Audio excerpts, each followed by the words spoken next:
Assalamualaikum warahmatullahi wabarakatuh. Perkenalkan saya Sylvie Yuliani dengan NIM 2110422036 dari kelas B. Saya akan membedah hewan vertebrata dari kelas mamalia, yaitu spesies Mus musculus. Tujuannya adalah untuk mengetahui morfologi dan anatomi dari hewan Mus musculus. Sebelum memulai praktikum, kita mempersiapkan alat dan bahan yang akan digunakan, seperti jas laboratorium, masker, sarung tangan, alat bedah, gabus styrofoam, kamera HP, dan jarum pentul, serta bahan praktikum yaitu mus musculus dan tisu. Selanjutnya cara kerja yang dilakukan dengan cara dislokasi vertebrae cervicalis. Yang pertama yaitu sistem integumen. Sistem integumen adalah sistem organ yang membedakan, memisahkan, dan menginformasikan hewan terhadap lingkungan sekitarnya. Tubuh mamalia ditutupi oleh rambut yang halus pada permukaan tubuh. Tubuh dapat dibedakan atas 4 bagian. Yang pertama, kaput atau kepala. Pada kaput terdapat 5 oris, yaitu celah yang dibatasi oleh labium superior dan labium inferior. Terdapat kumis atau sungut dan melalui celah bibir dapat terlihat giginya. Selanjutnya ada nares atau rongga hidung, auriculae atau daun telinga, dan mata. Yang kedua, trunkus atau badan. Trunkus dihubungkan dengan caput oleh leher yang pendek, terdiri atas daerah toraks yang terdapat pulmo dan cor di dalamnya.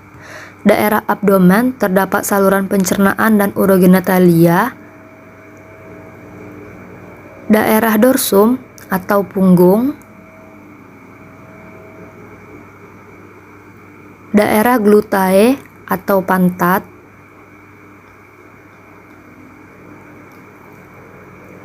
Dan daerah inguinal atau lipatan paha. Yang ketiga, kauda atau ekor. Pada kauda terdapat anus yang terletak ventral dari pangkal ekor. Dan yang keempat, ekstremitas terdiri atas ekstremitas anterior dan ekstremitas posterior. Nah, ini adalah organ luar yang bisa terlihat dari tubuh mus musculus. Jadi, bagian integumen yang teramati dari luar adalah kulit pada telapak kaki dan kuku, serta ciri khas mamalia pada bagian integumen adalah tubuhnya ditutupi oleh rambut. Selanjutnya yaitu sistem muscularis, yang berfungsi sebagai alat gerak pada hewan.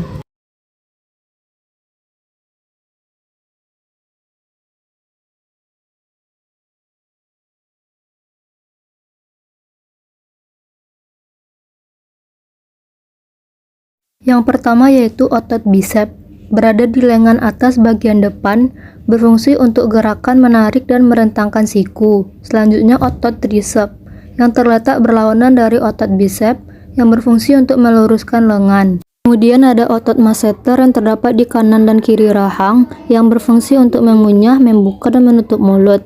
Dan otot digastrik yang berfungsi untuk membantu gerak mandibula selama pengunyahan. Lalu ada otot rectus femoris yang terletak di tengah bagian depan paha, yang berfungsi untuk ekstensi lutut dan pinggul, serta fleksi paha. Yang ketiga yaitu sistem respirasi, yaitu proses pertukaran gas oksigen dan karbon dioksida di dalam tubuh. Organ yang pertama yaitu rongga hidung sebagai tempat keluar masuknya udara, dan juga terdapat rambut hidung yang berfungsi untuk menyaring kotoran yang masuk bersama udara. Kemudian ada laring. Di pangkal laring terdapat epiglotis yang berfungsi untuk mencegah lewatnya makanan ke dalam trakea. Selanjutnya yaitu trakea. Pada bagian posterior membentuk 2 cabang dari bronkus primer dan akan memasuki pulmo. Trakea dan bronkus memiliki cincin kartilago yang tertanam di dinding saluran tersebut. Di dalam pulmo, bronkus terbagi menjadi cabang sekunder yang disebut bronchiolus. Lalu, udara masuk ke dalam pulmo. Pulmo memiliki 1 lobus pada pulmo sinister dan 4 lobus pada pulmo dexter. Pulmo juga memiliki selaput pelindung yang disebut pleura. Pada pulmo terdapat alveolus sebagai tempat pertukaran oksigen dan karbon dioksida. Yang keempat yaitu sistem digestifum atau sistem pencernaan yang berfungsi untuk mengolah makanan menjadi nutrisi, dan nutrisi ini digunakan sebagai energi bagi tubuh. Yang pertama yaitu mulut, berfungsi untuk mengunyah makanan menjadi lebih halus agar mudah dicerna. Di dalam mulut terdapat organ-organ pelengkap seperti lidah, gigi, dan kelenjar ludah. Setelah itu, makanan masuk ke kerongkongan. Kerongkongan adalah saluran yang menghubungkan mulut dengan lambung. Saluran ini merupakan jalan bagi makanan yang telah dikunyah dari mulut menuju proses pencernaan selanjutnya di dalam lambung. Selanjutnya yaitu lambung, yang berfungsi untuk menyimpan dan mencerna makanan dengan bantuan enzim. Setelah proses tersebut, sisa makanan akan diteruskan ke usus halus. Setelah melewati lambung, makanan pun sampai ke usus halus. Usus halus berfungsi untuk memecah makanan menggunakan bantuan enzim. Usus halus terdiri atas 3 bagian, yaitu duodenum, jejunum, dan ileum. Duodenum berfungsi untuk melanjutkan proses pemecahan makanan, sedangkan jejunum dan ileum berfungsi untuk proses penyerapan nutrisi ke dalam aliran darah. Setelah diolah menjadi berbagai nutrisi yang diserap oleh tubuh, makanan yang sudah dicerna meninggalkan sisa atau limbah yang disebut tinja. Usus besar akan mendorong limbah makanan tersebut ke dalam rektum, yaitu perhentian terakhir pada saluran pencernaan. Selanjutnya yaitu rektum, terletak paling belakang mendekati anus. Rektum berfungsi untuk menyimpan feses sementara sebelum dikeluarkan dari tubuh. Dan yang terakhir adalah anus sebagai tempat pengeluaran feses. Nah, selain organ pencernaan, sistem pencernaan juga memiliki kelenjar pencernaan. Di antaranya yaitu hepar yang terletak di sebelah kanan abdomen di bawah diafragma. Yang kedua yaitu limfa, berwarna merah tua dan menempel pada bagian ventriculus atau lambung. Dan yang terakhir yaitu pankreas, terlihat seperti sebuah membran tipis, biasanya ditemukan pada bagian loop U dari duodenum. Yang kelima yaitu sistem sirkulasi, berfungsi untuk mengedarkan oksigen dan nutrisi ke seluruh sel dan jaringan tubuh. Yang pertama yaitu cor atau jantung, memiliki ruang 4 dengan septum yang telah sempurna seperti bilik kanan, bilik kiri, serambi kanan, dan serambi kiri. Selanjutnya ada aorta abdominalis, pada bagian ujung juga terbagi membentuk arteri iliaka yang mensuplai darah ke daerah pelvis dan kaki belakang. Arteri iliaka kemudian bercabang menjadi arteri femoralis. Selanjutnya ada arteri left mammary, yaitu arteri yang berfungsi mensuplai darah ke tubuh bagian bawah sebelah kiri. Arteri ini merupakan percabangan dari arteri subclavia sinister. Kemudian ada arteri right mammary, yaitu arteri yang mensuplai darah ke tubuh bagian bawah sebelah kanan. Arteri ini merupakan percabangan dari arteri subclavia dexter. Berikutnya ada vena iliaca dan vena femoralis yang membawa darah dari kaki. Selain itu, terdapat vena cava superior dexter dan sinister yang berfungsi mengumpulkan darah dari bagian atas tubuh yang disalurkan ke atrium kanan, dan juga ada vena cava inferior yang membawa darah dari bagian bawah tubuh ke atrium kanan. Yang keenam yaitu sistem saraf, yaitu organ pada hewan yang terdiri atas serabut saraf yang tersusun atas sel-sel saraf yang saling terhubung. Sistem saraf terdiri atas otak dan sumsum tulang belakang. Ini adalah otak besar atau cerebrum. Cerebrum dibagi menjadi 4 lobus, yaitu lobus parietal pada bagian tengah sebagai pengaturan kerja kulit, otot, sentuhan, dan tekanan.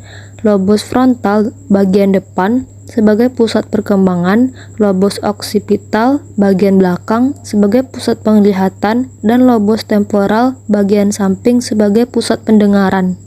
Selanjutnya ada otak kecil atau cerebellum yang berfungsi untuk mempertahankan keseimbangan, mengontrol gerakan mata, dan meningkatkan kontraksi otot. Berikutnya yaitu spinal cord atau sumsum tulang belakang, yaitu kumpulan serabut saraf yang berada di sepanjang tulang belakang dari bagian bawah otak hingga pinggang bagian bawah. Sumsum tulang belakang ini berfungsi untuk mengendalikan berbagai aktivitas refleks dalam tubuh. Yang terakhir yaitu sistem skeletal atau sistem rangka, yaitu suatu sistem yang memberikan dukungan kepada makhluk hidup untuk dapat bergerak. Ini adalah tulang pada ekstremitas anterior, yang terdiri dari humerus, yaitu tulang panjang pada kaki depan hewan yang terletak antara bahu dan siku, yang berfungsi sebagai tempat melekatnya otot penting sekaligus mendukung pergerakan kaki depan. Lalu ada radius atau tulang pengumpil, yaitu tulang lengan bawah yang menyambungkan bagian siku dengan tangan di sisi ibu jari. Tulang ini terletak di sisi lateral tulang hasta. Selanjutnya yaitu ulna atau tulang hasta, yaitu tulang panjang di bagian medial lengan bawah, terletak sejajar dengan tulang pengumpil. Kemudian ada karpal atau tulang pergelangan tangan. Tulang ini terdiri atas 8 tulang kecil yang menghubungkan telapak tangan dengan lengan bawah. Selanjutnya yaitu metakarpal atau tulang telapak tangan, yaitu tulang yang terletak antara jari dan pergelangan tangan. Nah, pada masing-masing ruas karpal dan metakarpal dibatasi oleh falanges atau jari, sedangkan segmennya disebut dengan digiti. Selanjutnya pada ekstremitas posterior terdiri dari femur atau tulang paha yang menghubungkan tubuh bagian pinggul dan lutut. Lalu ada tibia atau tulang kering yang menghubungkan lutut dengan tulang pergelangan kaki. Kemudian ada fibula, yaitu tulang lutut terletak di bagian lateral dari tibia. Lalu ada kaki yang terdiri dari tarsal, metatarsal, dan segmen yang disebut dengan digiti. Selain itu, pada kranium atau tulang tengkorak dapat terlihat tulang frontal atau tulang dahi dan tulang nasal atau tulang hidung. Lalu ada tulang zigomatik atau tulang pipi, dan pada lateral kranium yang terlihat tulang mandibula atau tulang rahang bawah.